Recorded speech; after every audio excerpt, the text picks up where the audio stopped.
2024ல் ஒரு Kannada horror comedy திரைப்படமாக எடுக்கப்பட்ட மேட்னி திரைப்படம் எப்படி இருக்குது அப்படிங்கிறத இந்த விழா பார்த்துடலாம். இப்போ இந்த திரைப்படம் வந்து தமிழ் டப்பிங்கோட 10th கோட்டாவில் வந்து பார்த்திங்கன்னா ரிலீஸ் பண்ணியிருந்தாங்க.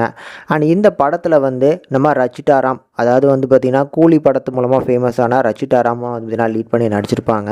எப்படி இருக்குது அப்படிங்கிறத பார்க்கலாம். ஃபஸ்ட்டு படத்தோட கதைன்னு எடுக்கும்போது படத்தில் வரக்கூடிய நம்ம கதாநாயகன் பேர் வந்து அருண்ங்க. ஸோ இவர் ஒரு பணக்கார வாழ்க்கையை வாழ்ந்துட்டு இருக்கிறாரு. அவ்வளோ பெரிய வீட்டில் வந்து பார்த்திங்கன்னா இவர் கூட வாழ்கிறதுக்கு ஒரு ஆளும் கிடையாது. அம்மாவும் இறந்து போயிட்டாங்க.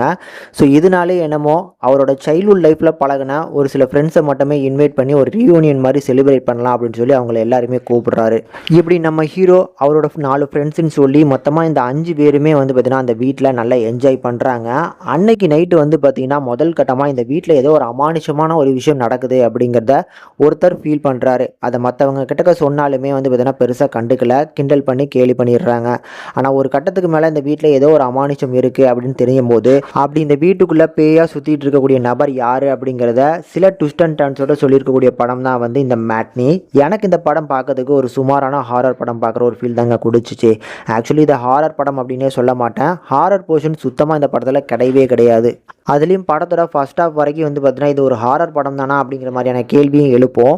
கரெக்டாக இன்ட்ரோவில் வந்து பார்த்திங்கன்னா ஒரு பெரிய ட்விஸ்ட்டு கொடுக்குறோம் அப்படின்னு சொல்லி கொடுத்துருப்பாங்க. ஆனால் அந்த ட்விஸ்ட்டுமே எனக்குலாம் பெருசாலாம் ஒர்க் ஆகலை.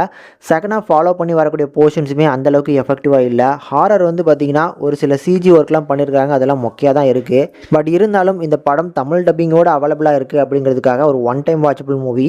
ஆனால் கண்டிப்பாக வந்து பார்த்திங்கன்னா பெருசாக அவங்கள ஆக ஓகோன்னு என்டர்டெயின்மெண்ட் பண்ணுற அளவுக்கு இந்த படத்தில் எதுவுமே கிடையாது அப்படிங்கிறத மைண்டில் வச்சுக்கிட்டு இந்த படத்தை ட்ரை பண்ணி பாருங்கள்.